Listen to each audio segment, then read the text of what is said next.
Good evening everyone, my name is Crystal and welcome to my YouTube channel. Welcome old subscribers, welcome new. If you like my videos, please press the like button and please do subscribe. Alexa, what's the time please? It's 5:33 p.m. So guys, I talked to my mum yesterday. I had a word with my mum and because, you know, Friday, Saturday and Sunday weren't pleasant. They weren't what I'd call a nice exciting weekend. It was just an ordinary weekend with a load of noise mixed in, which I cover up with music and the TV. So it's Halloween tomorrow, by the way. Halloween, my favourite time of the year. I'm looking forward to that. So yesterday my mum asked me what day would I like to come up this week, so I said Monday today because it made, you know, the weekend was a bit crap, it wasn't all that. So I spoke to my mum this morning on the phone, then I went out and took Max out for a walk, then I came back indoors and I was listening to music, made myself a cup of coffee, and I just got my things together to get ready to go up and see my mum. So my mum phoned about 12:05 and the taxi was on its way. So a red and white taxi parked outside the flats about 12:10 this afternoon, and I grabbed my red backpack and a bag and I went downstairs. The post lady hadn't been, so I didn't bother looking in the post box. And me, Crystal, got into the back of the taxi, and it was really nice inside that taxi. There was brand new car mats, red and black car mats. It was all nice. The driver had a rugged face. He was short and stocky with a rugged face. And he said to me, he wouldn't move the taxi until I put my seatbelt on in the back seat. So he said to me, can you put your seatbelt on please? And he would not drive that taxi until it was really, my seatbelt was fastened securely. So great taxi driver. So the driver went up to my mum's and he parked outside the door. And my mum was coming out of the door. And the taxi driver said to me, all right darling, got out of the taxi, went into my mum's flat, and my mum paid the taxi driver for me. That is not because I didn't have money on me, it's because I don't like having contact with drivers. So my mum came out, she paid the taxi for me. I'm trying to keep safe. I went into the flat and I sat down. My mum saw to the driver, talked to him and paid him, and came back in, and my mum and I sat down and BBC One was on the television. BBC One,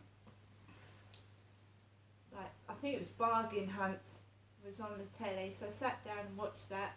My mum had a takeaway leaflet and a lined ruled piece of paper with a pen, and so she said there's not many takeaway leaflets. I said no, there isn't.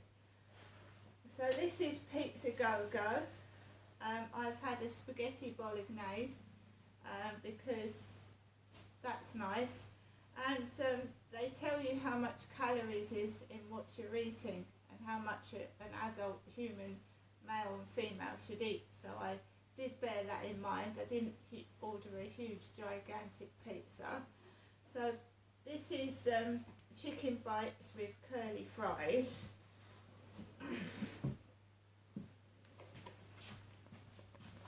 That's your chicken bites with curly fries. Pizza Go-Go.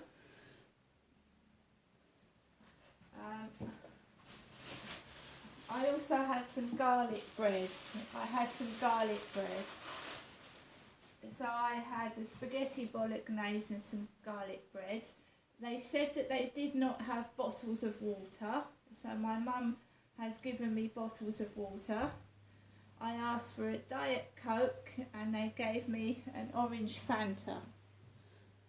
because I only drink diet drinks, because these drinks are full of sugar. And there's my usual chocolate pudding. Belgian chocolate pudding, 220 grams. Belgian chocolate pudding. So I ate, my mum Jennifer runs Pizza Go Up, and they usually take between half an hour to an hour. So we waited for that. I chatted with my mum, and chatted with my mum, and we waited for the delivery to arrive. There were no phone calls, no one knocked on the door, apart from obviously the delivery driver. I didn't see who it was because it was my mother that paid for the takeaway, not me. When the takeaway did come, it was piping hot, it was boiling. My mum got me a fork. I ate the spaghetti bolognese first, and I ate some of the garlic bread. My mum didn't eat any of the takeaway at all. She cooked herself something. So me and my mum chatted. My mum was very quiet to start with, and then we had a conversation. And then I'm just going to get my phone.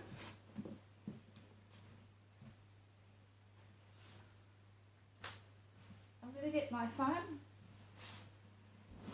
and we can go through what happened. Isabel, the victim support lady, was working for me, not for my mum. So the victim support lady rings while I'm round my mum's at 2:10 in the afternoon. I've eaten the takeaway by now.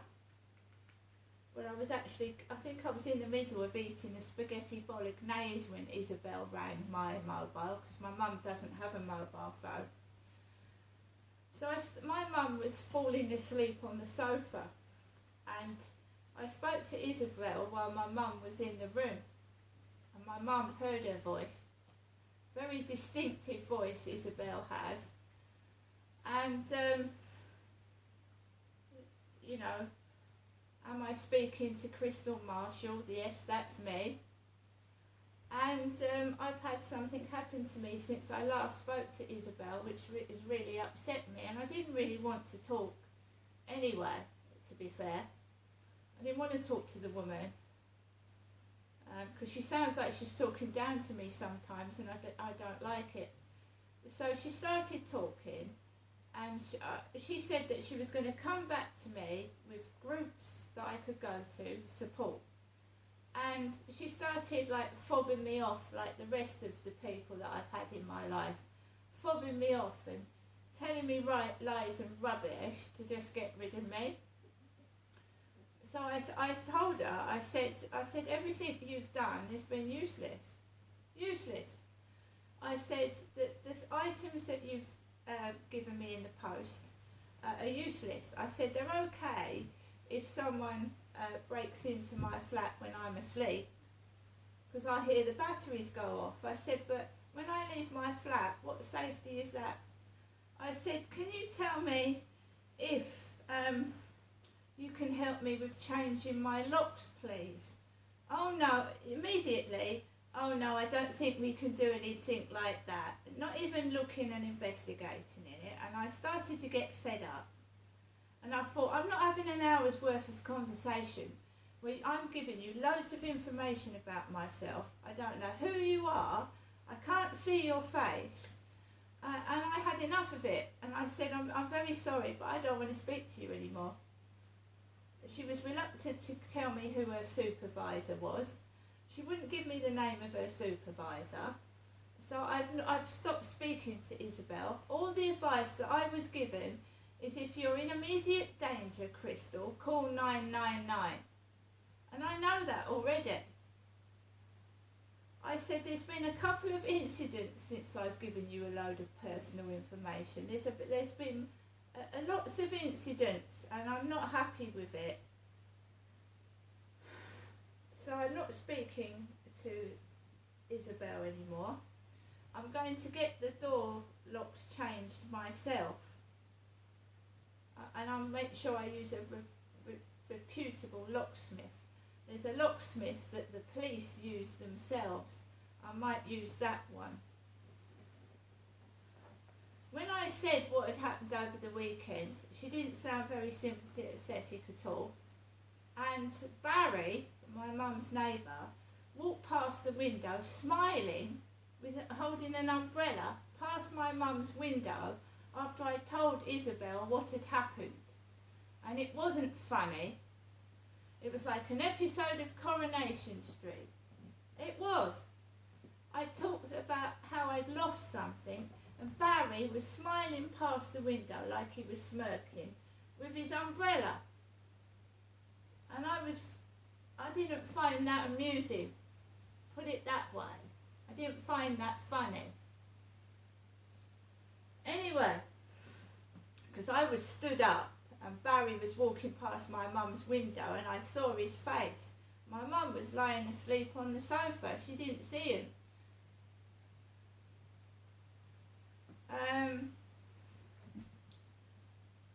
So I wasn't very happy after the phone call, but I didn't argue with my mum. It's not my mum's fault that victim support are useless. They won't see you face to face. I want to see who I'm talking to, even if it's a FaceTime call. I wasn't even offered a FaceTime call. You want to know who you're speaking to. I am giving very delicate personal information to a complete stranger over the telephone. I don't know if there's someone in the background listening. So I don't want to talk to them anymore. I'll deal with it myself. I'll change the locks myself. So I ended the phone call. It didn't cause any animosity between me and my mother. My mum sat down and fell asleep for a bit. I stood up and just was absolutely fed up with getting no support and help whatsoever. When you try to. And no, Medway Council haven't contacted me about being put on home choice, and the noise upstairs is still going on. And I'm tired of it. Maybe they've run out of money and they can't help anybody because they're financially stuck. I don't know. So I sat round with my mother. There's been no funny flirt finder messages since yesterday afternoon. No bad messages at all. I can't access that site which has trolled me. So I think they've taken it off. If they haven't, I'm going to make sure it is taken off. And Isabel called me on a mobile number. And victim support didn't come up. The helpline didn't come up. Just a personal mobile number.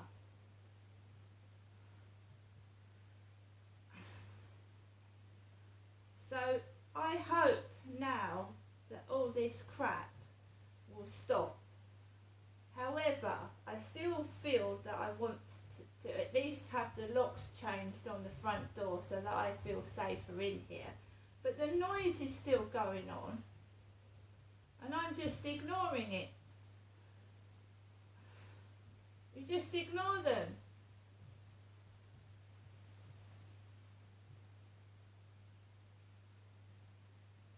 So the phone isn't pinging, WhatsApp isn't going, there's no rude messages of horrible pictures or anything like that. For the moment, thank goodness, it's all stopped since I contacted the police. Yesterday afternoon, I think, or the day before.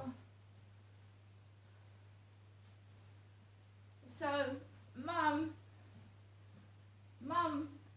called the taxi later than last week, and the control operator said the taxi's on its way. Very nice Asian driver, very polite in a white taxi, parked and reversed outside my mum's flat and took me, Genestra Crystal, back to my flat in Rochester. to park behind the flats because it's easier for me to gain access to the lift. And there wasn't anybody in the corridor, nobody hanging about. I had the lift completely to myself. I checked my mailbox, there was no regular post in there, but my Christmas tree had come.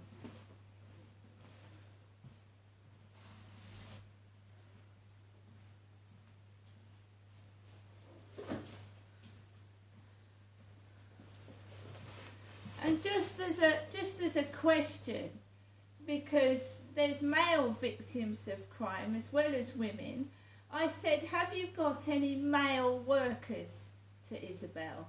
I said, have you got any male case workers? And she went, no, we don't have any men working for us. So victim support don't have any male case workers. That's what I was told. They don't have any men working for them. So I was given a woman's mobile phone number, a woman. I'm a woman. And I've blocked it. I've blocked that number like I've blocked the rude messages on Flirt Finder. I've blocked it.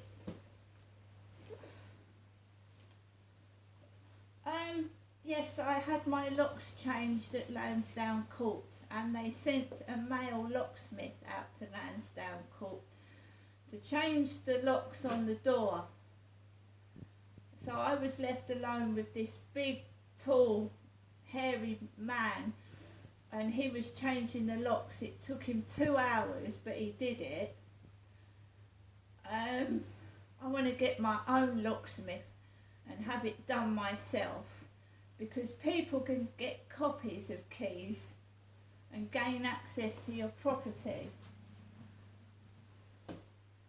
So I would do things myself, and as I have got a very tiny plastic personal alarm with a very, very small torch to keep me company going around the streets of Rochester in case I get trouble. And I've been told to call 999, which I know already.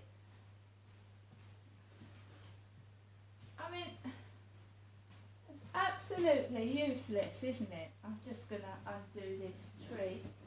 It looks like it's been battered at the bottom. It looks somewhat like it's been kicked at the bottom, but I'm going to check it's okay. Remember that I've been out since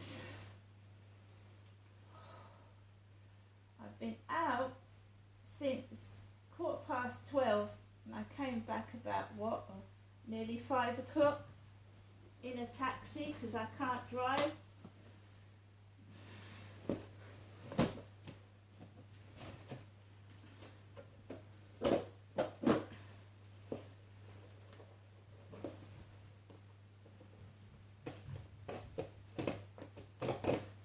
See if I can undo this.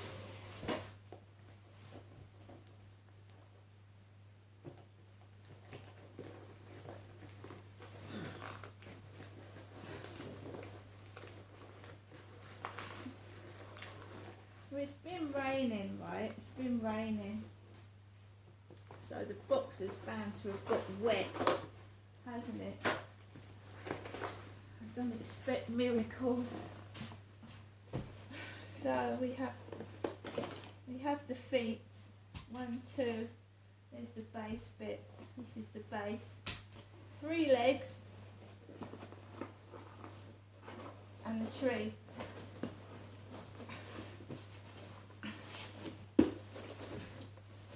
Tight in there. It's been stapled. I'm going to have to get it out this way. Black tree, remember. So your basic Christmas tree, right? You've got your 3 pieces, your top, your middle and your end. So the tree's not damaged. box looks like it's had a bit of an accident at the bottom, but the tree itself is not damaged. So in the next video I'll show you the tree put up. So I have the tree. I'm expecting purple fairy lights. If the fairy lights don't come tomorrow because it's Halloween, then I will put some other Christmas tree or lights on it. I'll get some tree lights from somewhere else. There's no problem with that, but I just wanted the black tree to be fair. So I've been round my mum's all day, okay? And I've got back about an hour-ish ago, made myself a cup of coffee, and I've put out a video. See you later.